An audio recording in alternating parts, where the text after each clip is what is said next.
Alors aujourd'hui, pour ce talk de 13 heures, nous allons nous intéresser aux manufactures et à leur rapport à l'innovation, et notamment à leur rapport aux nouveaux outils, comme l'IA, comme la data, comme des nouveaux modes de fabrication, voire un élargissement également des compétences ou des champs d'intervention.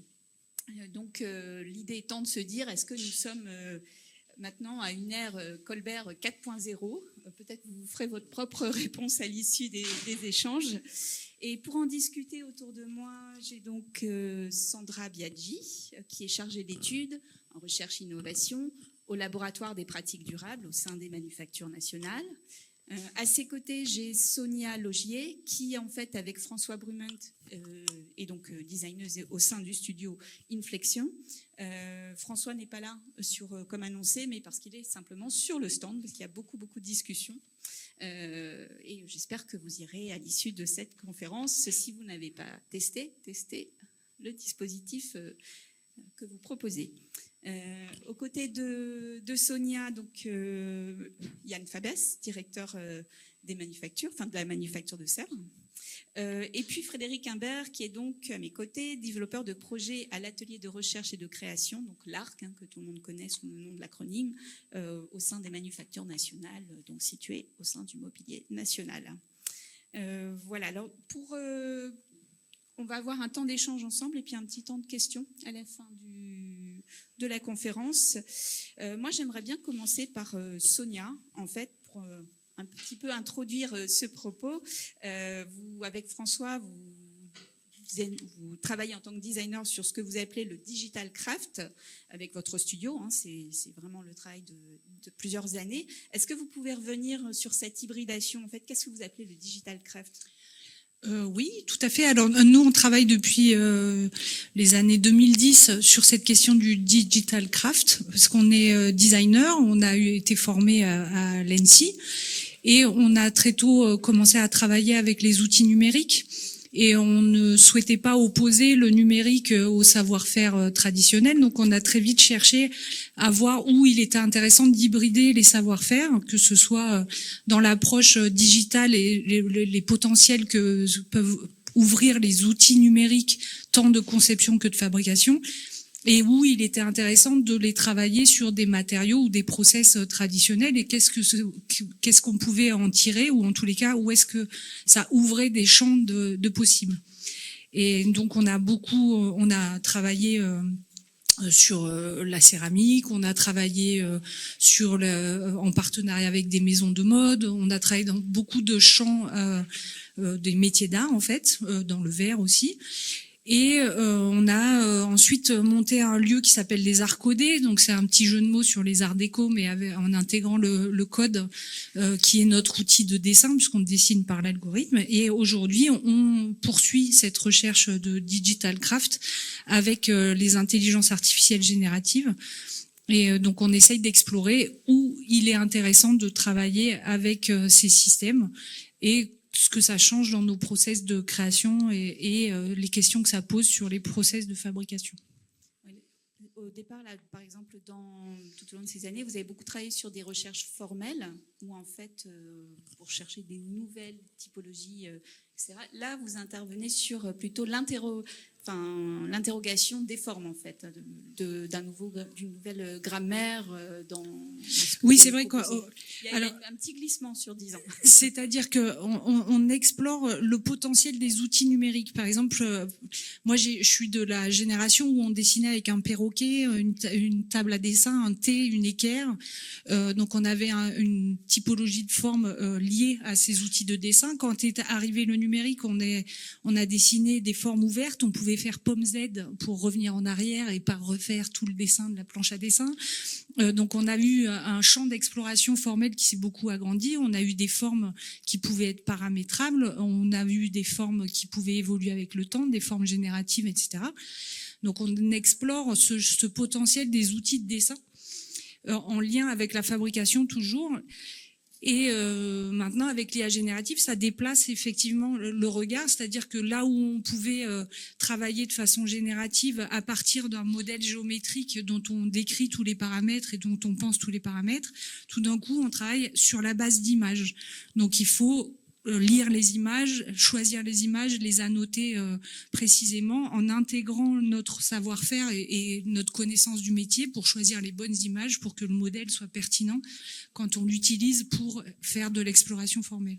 Alors ça, vous reviendrez après en détail sur le dispositif. Non, ça y est, je parle trop déjà. C'était pour montrer déjà un petit peu l'évolution du travail sur 10 ans. Donc, Yann, en fait... on sait que depuis, pour remettre un petit peu de contexte aussi, depuis janvier 2025, donc la création des manufactures nationales, est-ce que ça a changé quelque chose pour vous en termes de recherche, de développement au sein de la manufacture de Sèvres ? Comment est structurée cette recherche ? Vous avez un labo interne ? Oui, absolument. Alors, bon, déjà, il y a un changement d'échelle de l'établissement lui-même, hein, puisqu'on est passé d'une manufacture nationale qui est celle de Sèvres à un ensemble de manufactures qui rassemble à la fois le mobilier national, les manufactures textiles. Donc, on est aujourd'hui, je pense, le premier établissement public qui rassemble les savoir-faire, on va dire, artisanaux, enfin, en tout cas, sur les métiers d'art, précisément. Et on avait, alors Sèvres, l'organisation de Sèvres en fait c'est depuis l'origine, depuis 1740, c'est une manufacture où tout est fait en interne. Création des pâtes, des émaux, les modèles, les formes, et Sèvres a toujours été dans une disposition, on va dire, d'innovation, que ça soit d'un point de vue technique, notamment à partir de 1768 quand est arrivé le kaolin dans la formulation de la pâte, et puis innovation aussi dans le domaine des formes et ainsi de suite. Et en fait, on avait déjà depuis quasiment l'origine de la manufacture un laboratoire appliqué qui est intégré dans la manufacture et qui permet vraiment d'articuler toute cette technique qui aujourd'hui encore est efficiente et permet de produire de la porcelaine. Et Dieu sait que c'est parfois compliqué de produire de la porcelaine parce que on est très souvent proche de l'alchimie quand même. Mais aujourd'hui, l'établissement qui nous est offert et ouvert avec l'ensemble de ces manufactures fait qu'il y a aussi donc des opérations un peu transverses ou des services transverses, notamment le laboratoire des pratiques durables, et qui lui a vocation, donc Sandra, je pense on parlera bien mieux que moi bien évidemment, mais qui a vocation à produire des formes de recherche transversales et notamment aussi très orientées sur la question du développement durable. Donc en fait on est un peu je dirais pas sous le joug, mais on est sur l'articulation de deux types de recherche, une recherche appliquée qui est très technique, R&D en fait, hein, véritablement, et on peut parler de R&D même au sein d'une manufacture extrêmement artisanale, et un type de recherche qui est plus ouvert, plus transversal et qui va rassembler les manufactures et qui va permettre de cribler à la fois des projets qui sont des projets en inter-manufacture et puis aussi pouvoir sourcer des choses, notamment du côté des matériaux et de leur durabilité. Voilà, véritablement. Là, le projet, le dispositif qui est présenté par François et Sonia, c'est une opération, enfin c'est un partenariat qui est un petit peu exceptionnel. Comment ça s'est passé la rencontre? C'est Sonia et François qui sont venus vers vous. Comment vous avez inscrit, parce que c'est un programme de recherche qui est très atypique. Oui, absolument, parce que c'est un programme de recherche, il faut dire qu'il a commencé avant 2025, avant la réunion de l'ensemble de ces dispositifs. Donc c'est une recherche qui était effectivement que moi j'ai souhaité voir rentrer dans la manufacture, parce qu'il me semblait que l'unique recherche, on va dire technologique ou technique, sur vraiment la chaîne de production, c'était un peu léger. C'est-à-dire qu'en fait, considérant que la manufacture a toujours été un lieu d'innovation, je pense que même si les artisans de la manufacture doivent préserver les gestes, les transmettre, garder ces traditions-là, il faut aussi les ouvrir à des formes d'innovation, et y compris technologiques. Et donc, j'ai vu d'un bon œil le fait que François et Sonia avaient des propositions qui pouvaient se loger dans des formes d'interstices, notamment sur la question des répertoires des métiers, il y a de sujets qui peuvent être adressés et qui peuvent concerner l'IA et qui peuvent avoir une implication assez directe ou voire plus indirecte, mais pourquoi pas, sur l'organisation de la manufacture et sur le rôle des artisans au sein de la manufacture. Et il se trouve que je connais François et Sonia depuis des années, puisqu'on s'est croisés, avec François en tout cas, et un peu plus tard avec Sonia, à Saint-Étienne quand j'étais directeur de l'école supérieure d'art et design de Saint-Étienne, ensuite à l'ENSI quand j'étais directeur de l'ENSI, donc on se connaissait depuis très longtemps, et j'ai immédiatement identifié la capacité à pouvoir justement générer ce type de recherche transversale et qui vient se loger dans les interstices de la manufacture. Interstice, transversal, on rejoint un petit peu les spécificités et les missions du laboratoire des pratiques durables. Sandra ? Alors le laboratoire des pratiques durables, il est issu de la politique de recherche menée au sein des manufactures nationales, comme l'a évoqué Yann, et il est soutenu, il bénéficie d'un partenariat exclusif avec la Fondation Bettencourt-Schuller, et c'est ce qui nous permet justement d'aller soutenir des projets de recherche qui vont concerner tous les services de la manufacture. Nous, nos principaux axes de recherche pour des solutions innovantes en matière de pratiques durables, ça va s'articuler autour de la couleur. Ça va concerner les laines pour nos établissements de tapisserie et de savonnerie, bien sûr. Et puis la couleur pour des alternatives durables aux oxydes toxiques pour sèvres, justement. C'est tout ce qui va être pigments et émaux, des ébaux sans plomb par exemple. Et puis on a aussi la matière, tout ce qui va être la recherche de nouveaux acteurs pour des matières qui sont durables écologiquement évidemment, et puis le partage des bonnes pratiques. En quoi il est unique ? Alors ce programme est unique parce que c'est la première fois qu'un établissement public se dote d'un laboratoire de pratiques durables pour les métiers d'art. Voilà. Alors, Frédéric, on va peut-être voir un petit peu du côté de l'ARC et du mobilier national. Est-ce qu'on peut considérer déjà on en a parlé en préparant cet échange, que c'est de toute façon un écosystème historique d'innovation ? Et je reprends tes termes qui... Est-ce que vous pouvez passer ? Merci. Donc, je sais qu'on a quelques visuels. Peut-être revenir légèrement sur ce qu'est l'ARC, ouais, et puis après l'atelier de recherche et de création. Ouais, je vais présenter vite fait ce qu'est l'ARC au sein du mobilier national, des manufactures nationales, et puis après on enchaînera peut-être juste avec un projet qui est présenté à l'étage, qui illustre une des démarches qui est entreprise au sein de l'ARC. L'ARC, atelier de recherche et création, peut-être qu'il y en a qui ne connaissent pas, ça a été créé en 1964 par Jean Coural sous l'égide en fait de André Malraux, qui était le ministre de la Culture de l'époque. L'objectif, c'était d'intégrer au sein des du mobilier national, qui était plutôt un garde-meuble, un atelier qui puisse réaliser des meubles, des ensembles mobiliers à partir de dessins de créateurs contemporains. Et puis, au cours de... Alors, attends, je vais passer... Non, c'est bon. Hop.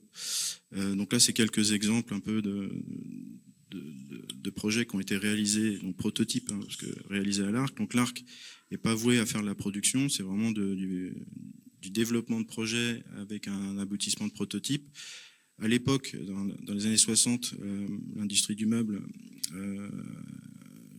n'avait pas de bureau d'études intégré comme aujourd'hui.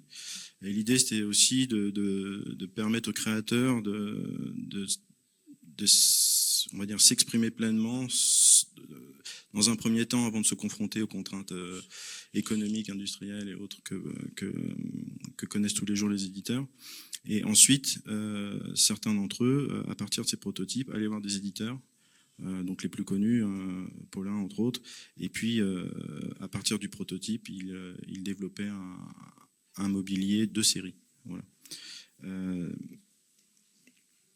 Alors, juste avant de passer au proto petite évolution quand même. Il y a eu aussi, là vous parliez de petites séries, etc. Il y a eu aussi des évolutions avec des coéditions aussi, où l'ARC est intervenu. Oui, en fait, oui, là j'ai parlé pas mal de la partie historique. Donc, il y a... Aujourd'hui, on essaye, quand on fait... Il y a deux volets.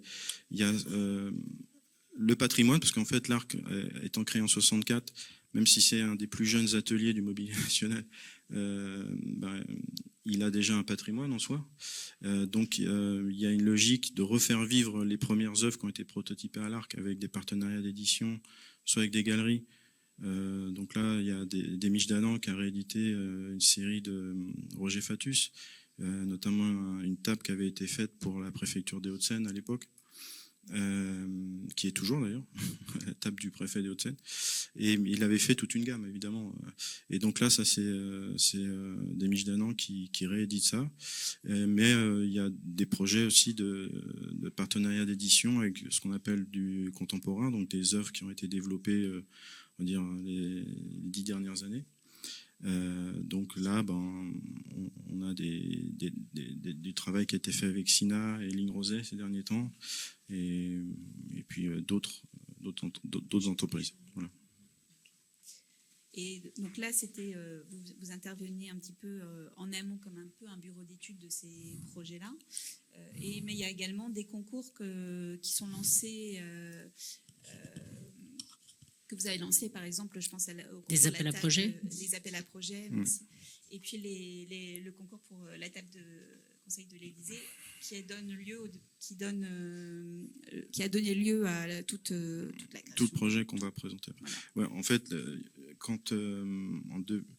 crois que le concours, alors il y a un des designers qui est là, il sait mieux que moi. Le concours a été lancé en 2020. L'idée, c'est, grosso modo, la table du Conseil des ministres, c'est des tréteaux, un plateau et une nappe. Hein. Pourquoi ? Parce qu'elle est installée et désinstallée avant et après chaque conseil, elle ne reste pas à demeure. Pour que la salle puisse être utilisée pour d'autres choses entre les conseils. Et donc le côté un peu rudimentaire de la table avait questionné, et donc il y a eu un sujet qui a été proposé auprès de jeunes designers, c'est repenser la table du Conseil des ministres, mais en tant que telle.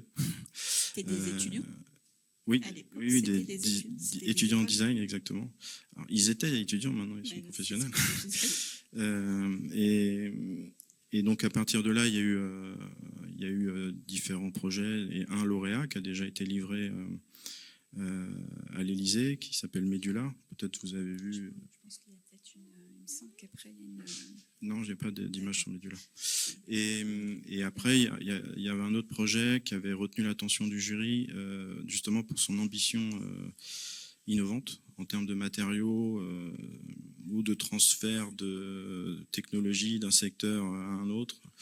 Et c'est celui-là qui est présenté là-haut et qu'on va vous montrer tout à l'heure. Donc, un projet qui s'appelait LI, comme légèreté et innovation. Exactement, ouais. On enchaîne. Ouais. Ouais, okay. Donc là, il y a l'image conceptuelle des designers. Donc leur concept, c'est une table gonflable qui se range dans un chariot et qui se déploie lorsqu'on en a besoin. L'objectif premier, c'était une table de 12 mètres par 2,40 mètres, si je ne dis pas de bêtises. Et il y a eu... On est parti là-dessus, on a cherché des entreprises qui étaient en capacité. Alors évidemment, là, on parle de technologie. Je reviens un petit peu sur l'ARC. L'ARC, en fait, quand il a été créé en 64, c'était avec des métiers qui avaient au sein des manufactures, donc ébéniste, métallerie fine, et tout. Et donc ça, on l'a gardé en ADN de l'ARC. Mais quand aujourd'hui, il y a des projets qui viennent et qui font appel à des matériaux et des procédés qu'on n'a pas en interne. Donc la première chose, c'est déjà de voir si on peut trouver des partenaires qui auraient le savoir-faire. Pas obligatoirement dans le secteur des métiers d'art. C'est là où c'est intéressant parce qu'on crée des passerelles qui permettent des dialogues culturels dans tous les sens du terme. Et puis après, on voit si c'est faisable et et on structure ça, on fait des prototypes, on essaie. Donc là, dans le cadre de ce projet, c'était donc une table gonflable avec des chaises en carbone, et le tout pour que ce soit léger et combinable, comme je vous l'expliquais tout à l'heure, entre chaque conseil des ministres. Donc là, c'est le prototype tel qu'on l'a réalisé aujourd'hui. Donc on est sur une table de 6 mètres par 2. Alors l'ambition de départ de 12 mètres s'est confrontée à des contraintes techniques. On en parlera après. Non pas que ce soit irréalisable, mais c'est très très très compliqué. Donc on a quand même cherché à faire la table et on l'a rédigée en 6 mètres. Voilà. Dans le projet global, il y a donc une chaise qui doit être légère, manipulable, pareil. Et les designers sont partis sur un concept de chaise en carbone. Leur concept, alors là, il y a Yanis qui est dans la salle, j'espère que je ne dis pas de bêtises, si j'en dis une, il me reprendra. Leur concept, c'est que c'était une chaise, c'est une feuille de carbone qui est pliée sur elle-même et qui se structure par ses propres plis. Mais on doit lire une feuille, donc on ne doit pas lire d'épaisseur. Bon, ok. Donc après on regarde comment on peut faire ça. En plus, il faut qu'elle soit empilable. Et idéalement, il faut qu'elle réponde aux normes de résistance de siège de collectivité. Pour ceux qui connaissent un peu, c'est un petit peu plus contraignant que les chaises domestiques. Donc ça faisait pas mal de challenges techniques. Donc on est reparti de leur modèle. On a remodélisé à la marge leur dessin pour qu'ils soient parfaitement empilables. Et puis on a caché les structures pour qu'elles ne se voient pas. Donc en phase, là c'est vraiment un process classique. Donc il y a une phase de remodélisation, quelques petites maquettes de principe en impression 3D. Après on fait une étude d'ergonomie quand même, on essaye de s'assurer avant de lancer un moule de production que c'est à peu près confortable. Donc là, on avait fait une espèce de, on appelle ça un monstre.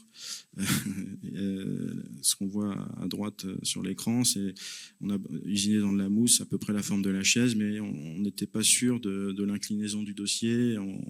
En plus, il y avait un petit effet flex qu'on voulait un petit peu expérimenter. Et on a défini un angle qui nous convenait, et puis à partir de là, ah oui, il y a eu aussi un sujet sur, donc toujours dans l'étude, on a fait une impression 3D échelle 1 de la chaise. Là, c'était pour permettre aux designers de confirmer que la remodélisation de leur dessin leur convenait, qu'on n'avait pas pris trop de liberté, ou au moins dans le cadre de leur concept. Ensuite, on est sur une chaise qui est moulée en une seule fois. D'accord, c'est pas des pierres apportées sur une coque. Donc il y a un moule un peu complexe avec des joints qu'il faut placer. Ces joints, on peut un peu les bouger, mais pas trop.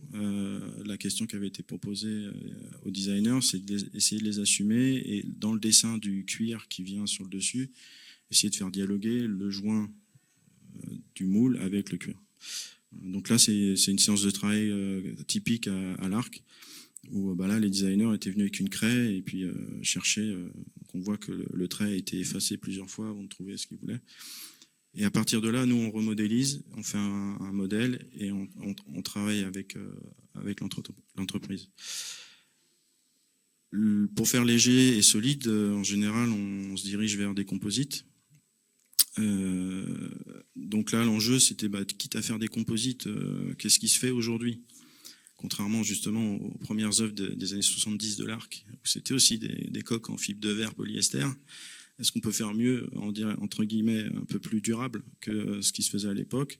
Et on a trouvé quelques filières intéressantes, notamment des filières de recyclage de carbone, qui sont des recyclages de chutes de production de l'industrie aéronautique. Et ça, c'est la première fois que vous vous intéressiez à ce matériau. Nous, à l'Arc, oui. Carbone, on avait déjà fait des pièces en carbone à l'Arc pour Christian Gion, mais qui étaient des tables basses et fauteuils, qui avaient été faites en interne d'ailleurs, mais avec du carbone damier, ce qu'on appelle vierge, c'est-à-dire de première génération.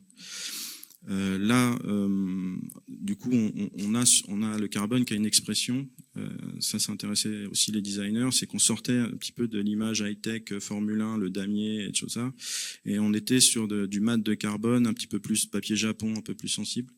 Il y avait différents fournisseurs, et chacun avait des longueurs de fibres plus ou moins marquées, et on a pris un fournisseur qui avait les fibres les plus expressives, hein, Yanis, qui rappelait ça un petit peu.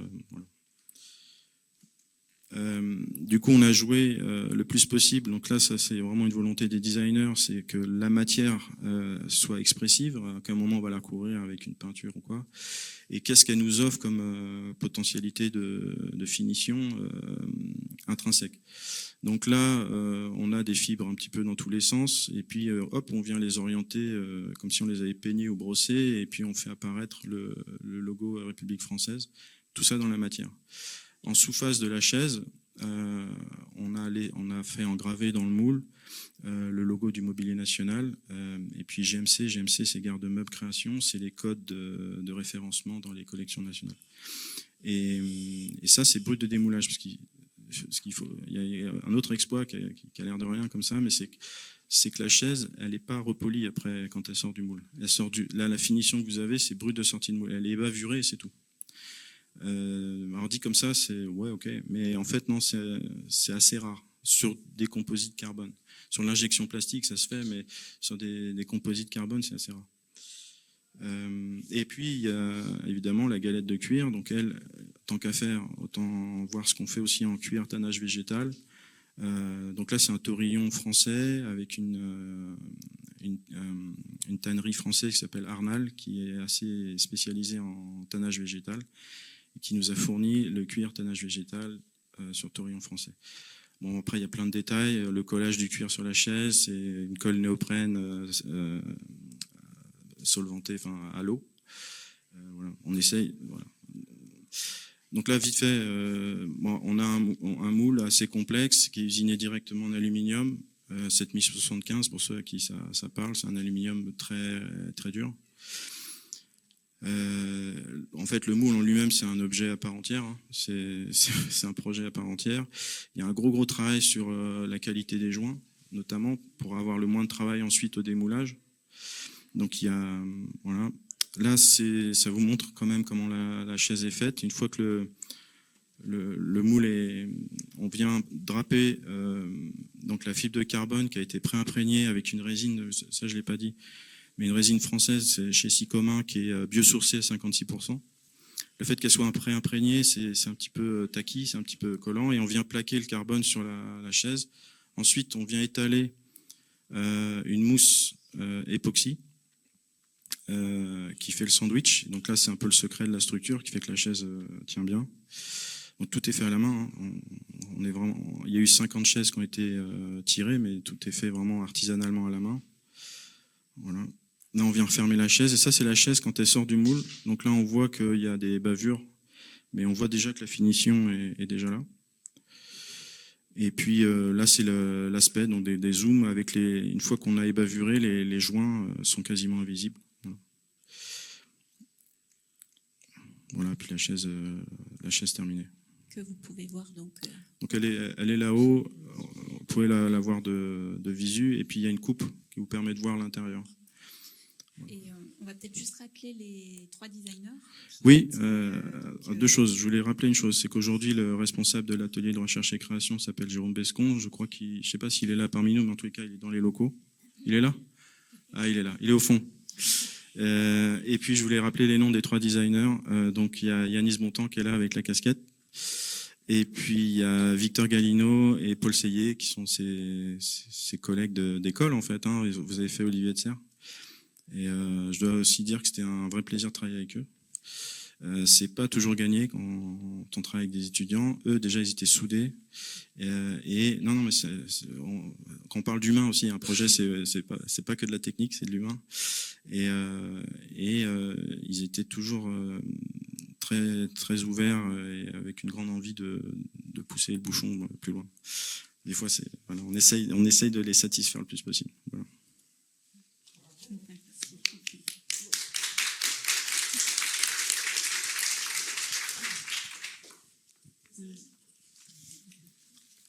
Donc Sonia, on va peut-être parler du dispositif. Alors on a une petite vidéo, mais avant de la lancer, en fait, j'aimerais bien que tu reviennes en fait sur. Vous avez mené différentes expérimentations avec Sèvres. Ça fait depuis un an, ça fait oui, à peu près. Là, j'aimerais bien que tu reviennes sur l'explication avant de la lancer sur justement cet entraînement que vous avez fait sur la collection des vases Rundmann. Oui, alors on a essayé de faire une première expérimentation en fait, qui était sur une collection, celle des vases Rundmann, qui est une collection emblématique de mon point de vue, mais je suis pas hyper calée, de Sèvres, et qui a pour particularité, mais je sais que c'est dans la culture aussi des manufactures, d'avoir été réinterprétée au fil des années par d'autres designers ou décorateurs, etc. Donc il y a toute une série de variations de cette typologie de vase Rundmann.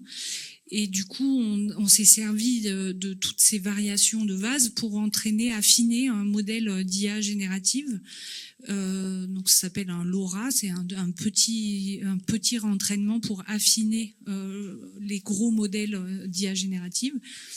Et donc, dans le but de pouvoir générer par du prompt ou par de l'image de nouvelles variations d'objets dans le style de Rundmann.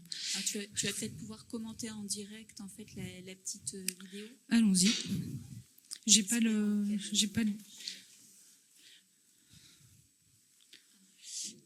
Par contre, faut revenir en arrière.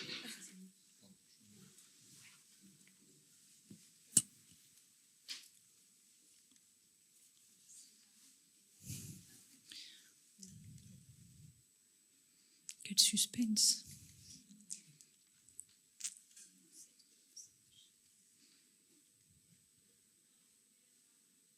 Ah oui, ça y est. Donc ça n'avait rien à voir, mais Différents exercices de style en fait. Vous avez voilà. Au sein de Sèvres. Enfin, vous êtes toujours en train de faire d'ailleurs. En fait, on a essayé donc d'entraîner un modèle sur la collection des vases Rundmann. Donc là, vous allez voir plusieurs images de ces vases réinterprétés au cours de leur histoire, de l'histoire de cette collection. Donc ces images ont servi de dataset. Je ne sais pas si vous êtes familier avec ce genre de mot, mais c'est la collection d'images qui nous sert à entraîner l'IA. Donc ces images ont été à la base de l'entraînement. Là, vous avez l'interface qui permet de faire le LoRa. Donc c'est juste pour l'anecdote, mais pour que vous voyez comment ça se passe. Donc on donne une série d'images qu'on a soigneusement annotées en fonction de ce qu'on veut obtenir comme typologie de modèle. Et à partir de là, une fois que le modèle a été affiné, on va pouvoir l'utiliser pour générer à nouveau des nouvelles itérations de cette série. Donc là, on est sur une interface qui s'appelle ConfiUI et qui est assez classique, dans lequel on a intégré notre LoRa et du coup avec des nouveaux prompts. Donc une invite en langage naturel, on va pouvoir demander des nouvelles variations de ces vases. Donc on peut aussi combiner les LoRa avec entre eux en fait. Donc là on a un modèle de LoRa qui a été entraîné sur des motifs qu'on combine avec le modèle de Rundmann. Ici on voit que le transfert de style marche très bien parce que si on demande une théière, il va proposer une théière dans le style Rundmann. Et on peut aussi combiner des LoRa avec des LoRa de matière. Donc là, de l'origami, en fait, qui va du coup générer des itérations de Rundmann dans un autre langage matériel. Donc là, peut-être on peut s'arrêter parce que c'est un autre projet sur la vidéo. Donc du coup, ce que vous voyez qui est présenté là-haut, c'est un dispositif qui permet de capter, c'est un dispositif qui vous permet de faire grossièrement un volume, en empilant différents disques, ça va vous donner un volume grossier. Ça, c'est complètement un autre projet, je suis désolée. Donc, il ne faut pas se fier aux images, là, c'est autre chose. Le dispositif là-haut est sur l'entraînement des vases Ruhlmann et à partir d'un volume grossièrement monté grâce à des disques comme les jeux des enfants, en fait, le modèle qu'on a entraîné propose un objet dans le style de Ruhlmann. Donc ça nous fait, en fait, le but c'est de montrer en fait que les IA génératives ont eu un potentiel, une puissance de compréhension des styles qui est très forte. Et du coup là, dans le cadre d'un prototypage génératif, c'est très puissant dans le sens où à partir d'une forme grossière, on va pouvoir dialoguer et visualiser très rapidement et de façon très poussée la réalisation du vase ou de l'objet dans le style de la collection sur laquelle on travaille. Donc c'est un outil de dialogue, d'interaction qui permet à ce stade du projet, qui est entre l'idéation et le début de la pensée de la réalisation, est assez pertinent. Donc, comme vous l'avez compris, on cherche les endroits où la technologie peut s'hybrider de façon pertinente avec les pratiques traditionnelles au sens très large. Voilà. Alors, comment, peut-être sur cet exemple-là, comment vous replacez, en fait, vous pourriez replacer, parce que c'est encore un dispositif expérimental, Yann, le lien, le rôle de l'artisan, où en fait, comment on relie cette IA à des savoir-faire pointus, comment l'humain, l'artisan, l'œil de l'artisan reste essentiel en fait dans ce type d'expérimentation, Sonia ou Yann, en fait, comme vous voulez. Oui, alors aujourd'hui, il est évident que là on est sur une pratique qui est émergente. Enfin, c'est un début de projet. D'ailleurs, on s'était axé sur le projet Ruhlmann parce qu'on était en 2025, pardon. C'était l'anniversaire de 1925 de l'exposition, l'exposition des arts décoratifs de Paris. Et Pierre-Émile Ruhlmann a fait cette série-là à peu près dans ces années-là avec les décors qui vont avec, qui ont été faits par d'autres personnes. Et ça, c'est le patrimoine de Sèvres qui a été introspecté à ce niveau-là. On est sur une première notion d'image générative, effectivement, comme l'expliquait Sonia. Mais moi, dans le rêve le plus fou, le plus abouti de ce projet-là, c'est vraiment d'aller au fond même de la fabrication de ce type de pièces. Parce qu'en fait, on se rend pas compte, le travail artisanal qui est autour de la production de ces pièces-là, par exemple, nécessite que ça passe à peu près par 10 ou 12 ateliers différents. Dans la manufacture de Sèvres, il faut savoir qu'il y a 24 ateliers avec 27 métiers. Donc chaque artisan a un savoir-faire qui est extrêmement précis. Et pour chaque création de forme, on va étudier ces formes et décider finalement de les faire passer dans tel type d'atelier ou tel type d'atelier pour leur réalisation. Et on passe parfois, quand les formes sont complexes ou difficiles à produire avec cette matière, ce matériau qu'est la céramique, notamment le kaolin, enfin le feldspath et le quartz, la porcelaine précisément, qui est très rétive à toute forme d'élaboration, de construction et qui va vouloir tout le temps échapper à son modèle en quelque sorte. Eh bien, il faut prendre des décisions assez précises pour la conduction, pour la conduite du projet en fait, véritablement. Et en fait, moi, ce qu'on peut imaginer, c'est de dire si on intègre dans l'intelligence artificielle l'ensemble des facteurs qui sont extrêmement complexes de la fabrication, on pourrait imaginer que les productions de formes soient adaptées à des types d'ateliers, qu'on puisse vraiment avoir un déroulé quasiment scientifique de la façon dont on arrive à aboutir une forme en porcelaine qui est parfois extrêmement difficile. Alors, j'irai pas pourquoi aller dans cette recherche-là. C'est simplement parce que je pense que le dialogue qui peut s'instaurer à partir de là avec les artisans va forcément réinterroger les savoir-faire et les gestes qui sont à l'origine aujourd'hui de la production à Sèvres. Et que ce dialogue-là, il va pouvoir permettre de pousser la technique si on imagine quelque chose qui peut aboutir un jour, la charge est grande quand même, mais bon, on peut toujours rêver, et que c'est ce dialogue entre l'intelligence artificielle et sa capacité à pouvoir intégrer vraiment des fonctions, des questions vraiment multifactorielles, et que ça soit du coup une sorte de miroir qui soit créé par rapport au geste de l'artisan.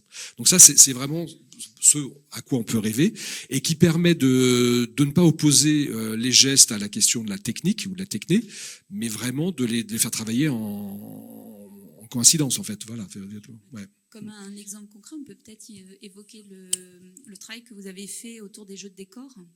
Alors avant ça, je voulais spécifier quelque chose parce que la question du geste, de mon point de vue de designer numérique, je m'interroge sur la question du geste technologique de la même façon que le geste d'artisan d'art.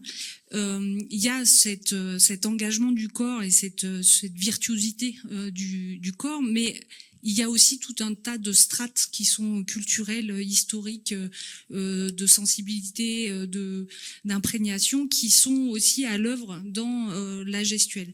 Et dans la technologie, on retrouve ce sandwich, on va dire, de choses qui traversent, même quand on clique sur une souris, on a un geste qui est accompagné de tout un tas de représentations, d'imaginaire, de culture, qui est en commun avec le geste qui engage le corps. Donc l'amplitude du clic par rapport à ce que ça produit sur un ordinateur, alors que l'amplitude du geste de l'artisan n'est pas la même, mais il y a des ressorts communs et il y a des trajectoires communes, et c'est ça qui m'intéresse aussi quand j'hybride les savoir-faire. Et cela étant dit, par rapport à l'objectif d'intégrer dans une IA, je suis désolée, je suis trop longue, vous me dites, par rapport à intégrer dans une IA tout un tas de connaissances et d'intégrer des savoir-faire, etc. On est au début de ça, parce que déjà, quand on sélectionne des images sur un dataset, implicitement, on sélectionne des savoir-faire, et puis surtout, on va chercher exactement des qualités de reflet, des qualités d'épaisseur, des qualités des factures de l'objet qu'on cherche à retrouver dans la production finale, parce qu'on cherche à faire un modèle qui soit réaliste, dans le sens où on se projette dans sa fabrication. Donc il y a déjà certains aspects de subtilité du savoir-faire qui sont dans le choix des images qu'on met dans le modèle qu'on veut entraîner. Donc c'est le début, c'est balbutiant, mais il y a déjà ces questionnements présents. Je suis hyper longue. Peut-être juste très rapidement, parce que je pense que c'est un bon exemple qui montre le potentiel aussi sur ce que vous avez mené sur les jeux de décor, en fait, ou les jeux de fond. Oui, alors je vais dévoiler la technique du jeu de fond, j'ai le droit. Donc, en fait, dans les décors, on a fait une autre expérience avec les équipes de Sèvres sur l'étape du décor. Donc il y a une collection aussi de décors qui est incroyable à Sèvres, de toutes les époques, qui sont adaptés à toutes les formes du coup d'objets selon les collections, etc. Donc c'est très très vaste. Et parmi ces décors, ces jeux de décors, il y a des éléments qui sont ce qu'on appelle les jeux de fond, qui permettent, quand on décore une pièce, de masquer les petites imperfection, voilà, merci, d'émaillage. Vous aviez employé un autre mot hier, je me souviens plus que le piquage, voilà. Et du coup, c'est vraiment des éléments miniatures ou extraits du décor général qu'on reprend pour le masquer ce piquage.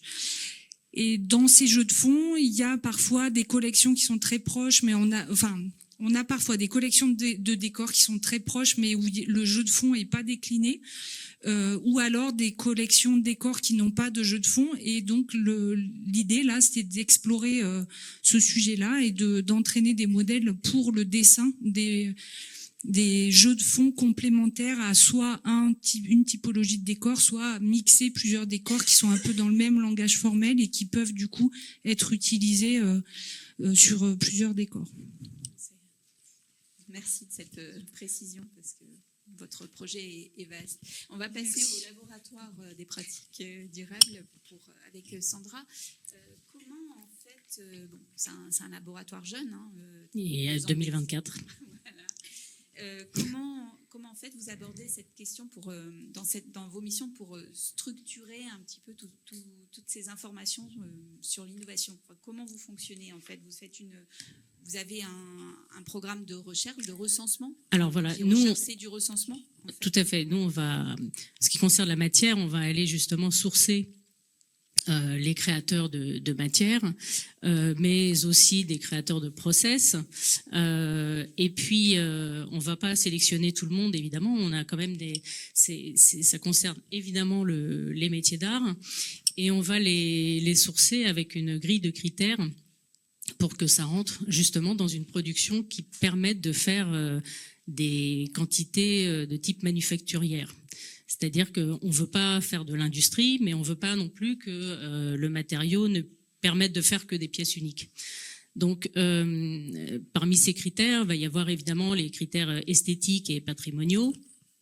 Il va y avoir aussi tout ce qui est durabilité, soutenabilité. L'approvisionnement aussi, on veut des gisements voilà, qui permettent de produire beaucoup de pièces. Et puis en tout cas des séries moyennes, tout du moins. Et puis on a aussi les qualités et les propriétés techniques, et puis leur capacité de mise en œuvre. Alors, comment vous... Alors il y a peut-être effectivement des fiches matières. Oui. Vous pouvez donner un exemple? Voilà, donc vous allez pouvoir voir à l'étage, on a quelques matériaux justement innovants qu'on a sourcés.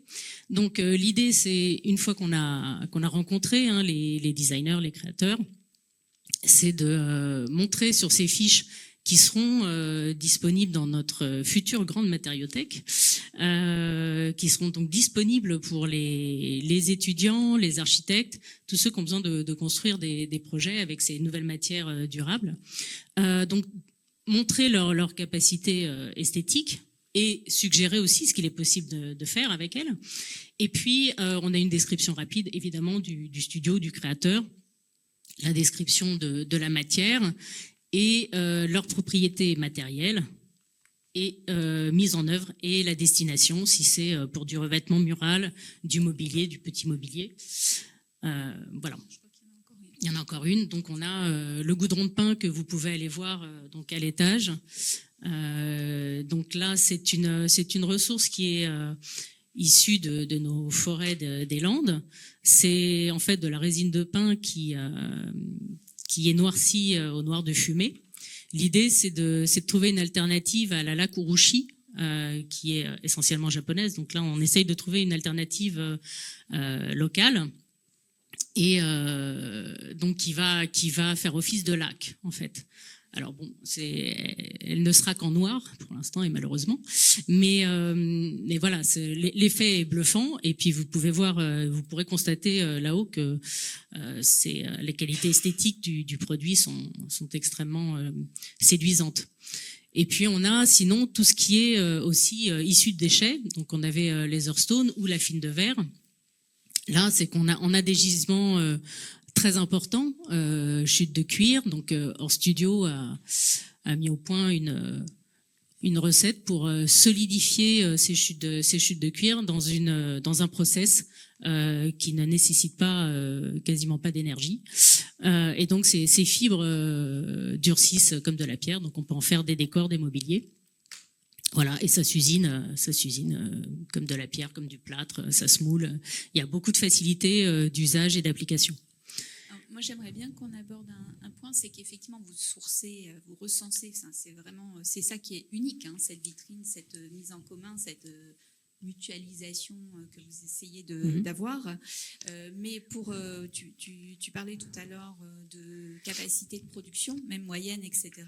Donc, je suppose qu'il faut caractériser aussi les matières. Ça, vous ne le faites pas en interne. Comment vous fonctionnez ? Alors voilà, le but, c'est que ces matières-là, donc elles atterrissent sur des chaînes manufacturières. Donc pour des applications qui pourraient être celles de contract ou de l'hôtellerie, il faut absolument caractériser ces matériaux, leur donner des certifications.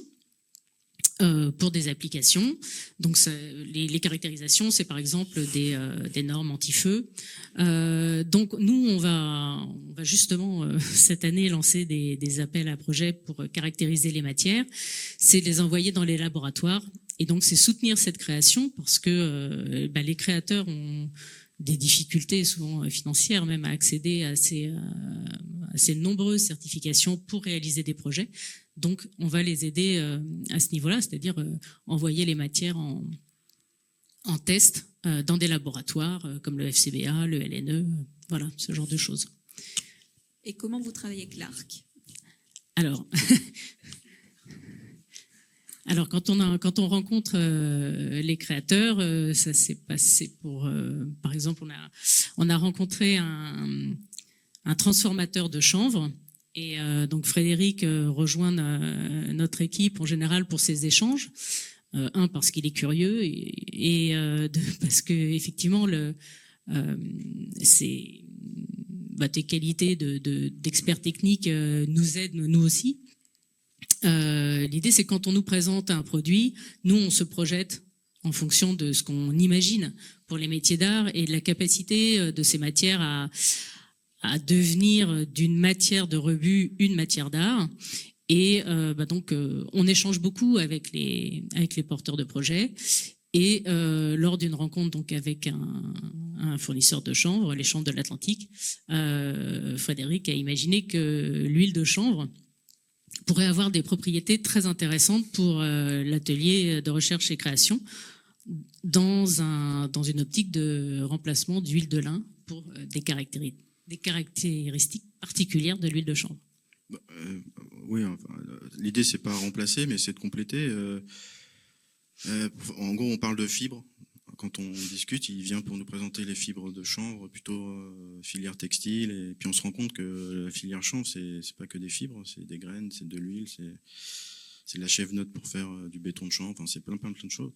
Et du coup, on rebondit sur l'huile. Et il se trouve que l'huile de lin, c'est un super produit pour saturer le bois, faire des finitions bois huilé. Hein. Mais il a un phénomène exothermique, c'est-à-dire qu'un chiffon imbibé d'huile de lin peut monter en température et s'auto-inflammer. C'est qu'un problème dans un atelier d'ébénisterie. Donc c'est pas très grave sur les petits ateliers parce que les normes de sécurité elles sont voilà, mais on va dire sur des ateliers où il y a un peu plus de prod, certains opérateurs préféreront peut-être utiliser autre chose que ça parce que voilà, ça augmente la dangerosité et l'huile de graines de lin l'huile de graines de chanvre pardon a les mêmes caractéristiques que l'huile de graines de lin mais sans cette dangerosité là. Donc ça c'est un atout, ça peut permettre à nouveau entre guillemets de réintégrer la finition bois huilé avec en toute facilité sans commencer à mettre des bidons pleins d'eau ou des boîtes métalliques comme on fait avec l'huile de graines de lin. Donc voilà, et donc on part là-dessus, sauf que au début on n'y connaît rien. Donc on nous envoie des bidons d'huile de graines de chanvre et on se rend compte que chaque bidon est différent. Il y a des bidons qui sont très foncés, il y a des bidons qui sont très clairs. Et quand on fait des tests à l'arc sur du bois clair, on voit qu'il y a certains. Voilà, ça va être très long, donc je vais faire court, mais en gros, on se rend compte que on va même jusqu'à essayer de comprendre la semence et l'origine de la graine par rapport à la finition qu'on veut obtenir, et notamment, on va dire, le pire des cas, c'est-à-dire un bois clair tannique, grosso modo. Voilà. Du coup, tu as fait très court sur la. Désolé, ça sera pour l'année prochaine. Vous êtes encore en test, c'est ça. On livrera les résultats. Voilà, on a lancé, on a lancé un appel à projet matière d'art. On travaille actuellement dessus, donc on va pas tout dévoiler bien sûr. À partir des sédiments marins que vous pouvez voir à l'étage, qui sont donc c'est de la vase en fait qui s'accumule dans les pores et qu'on est obligé de retirer. Une entreprise donc transforme ces sédiments marins en carreaux. On a une image peut-être. Donc voilà, on a l'état du sédiment marin quand il est retiré et séché et les carreaux qui sont donc transformés le sédiment est transformé en carreaux pour du second œuvre. Là, ce qui est intéressant, et c'est la collaboration qu'on a avec l'ARC, c'est comment l'ARC se saisit de ce matériau pour le transformer en matière d'art. Donc, l'idée, c'est vraiment d'aller chercher dans les ateliers des matières raisonnées et de les faire résonner autrement dans les métiers d'art au sein de nos ateliers. Donc là, on est en plein processus. On espère pouvoir livrer un résultat dans quelques mois. Dans le cadre de ce projet, l'ARC fait tout le développement du moule, donc la stratégie de moulage. Il y a des techniciens d'art qui, plutôt on va dire profil ébéniste sur ce coup-là, qui vraiment étudient le moule, comment on va pouvoir démouler, en combien de pièces, la texture du moule qui aura un impact sur la texture de la pièce démoulée. Voilà, donc là c'est tout ce type de recherche-là qui est fait actuellement. Comment on peut améliorer aussi la reproductibilité du moule. Là, cette matière-là, elle a une caractéristique, c'est qu'elle mobilise un moule très longtemps. C'est un peu comme on va dire, avant de démouler, il faut au minimum 48 heures, même un peu plus si on peut. Donc si on a plein de pièces à faire, et là on se rapproche de la barbotine en céramique, il faut multiplier les moules. Donc ça a un impact aussi potentiellement sur la conception du moule au départ. C'est pas un moule, si on veut, voilà, il faut qu'il soit sériel. Et puis voilà, donc ça c'est en étude actuellement.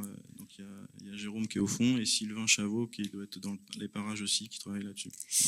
Voilà, et l'idée c'était aussi de mettre en relation le créateur de matière, un designer et l'ARC. Voilà, c'est le laboratoire des pratiques durables met en dialogue en fait chercheurs, designers et artisans.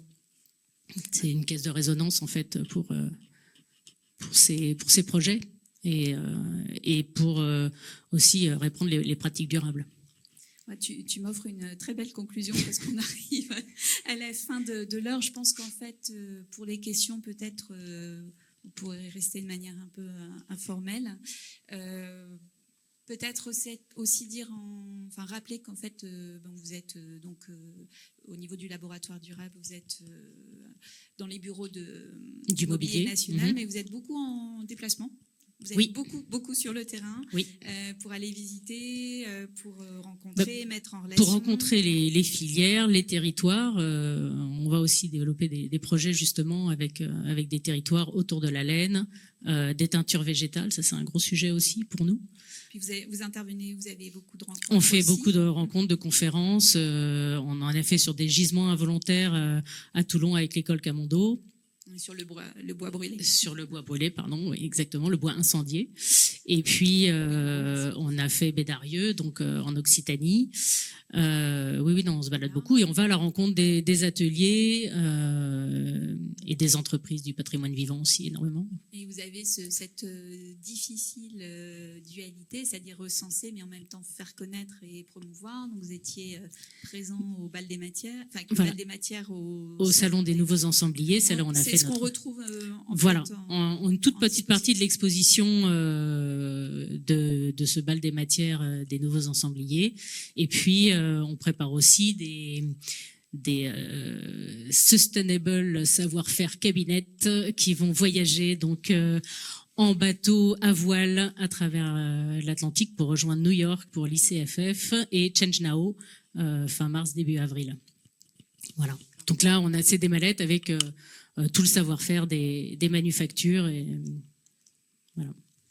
Alors, j'espère qu'à l'issue de ces échanges, vous serez convaincus que les manufactures nationales ne sont pas des conservatoires figés, garants d'une transmission, certes, ça c'est très très important dans la mission, mais transmission peut tout à fait rimer avec innovation, que ce soit le prototype comme outil de stratégie, comme on le voit avec l'ARC, comme l'IA comme un levier d'exploration, comme on peut le voir sur le travail qui est mené à Sèvres.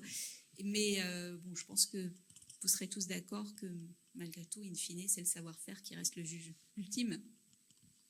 Mais le savoir-faire évolue aussi, donc... Tout à fait. Il n'y a pas de raison. Et je vous invite à continuer à venir aux conférences, parce qu'il y a d'autres conférences qui portent également sur d'autres process, l'émergence aussi de nouveaux savoir-faire. Merci à vous. Merci.